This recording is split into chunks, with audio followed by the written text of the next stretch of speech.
Hi everyone, আজকে আর good morning বললাম না, অনেক বেলা হয়ে গেছে। তা তোমরা সবাই কেমন আছো? আমি ভালো আছি। তবে আজকে হচ্ছে সোমবার, ঠিক আছে? ভালো লাগছে না, একটু হয়েছে কি যে পুরো কাজ করবো না, বসে থাকবো, ঘুমোবো, এইসবই করতে ইচ্ছা করছে। তো কী করা যাবে বলো? মানে ডেলিকার রুটিন তো করতেই হবে।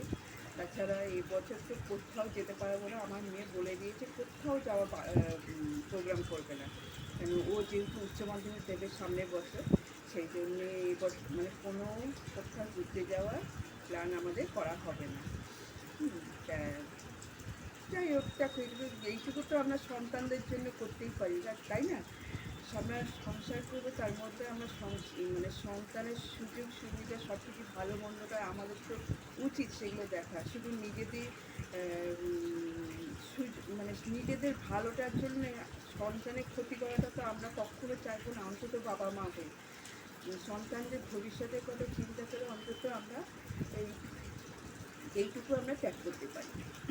তা যাই হোক, মনে হয় কি যে সারাদিন কোনো কাজ করবো না, বসে থাকবো।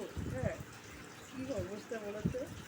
কাজটা তো করতেই হবে, সংসারের কাজ আর কিচ্ছু করার নেই, করতেই হবে। তবে তো আজকে একটু ঘুরতে দেরি হয়ে গেছে।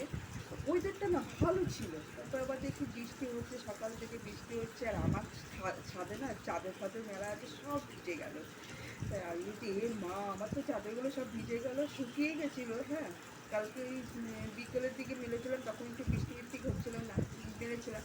আর কে জানে যে এরকমভাবে সকাল থেকে বৃষ্টিটা হবে। ব্যাস দেখি এক ঘুম থেকে উঠে দেখি যে এত বৃষ্টি হচ্ছে, আমার চাদরগুলো সব ভিজে গেছে। এখন ওই অবস্থায় রাখতে আবার কী করা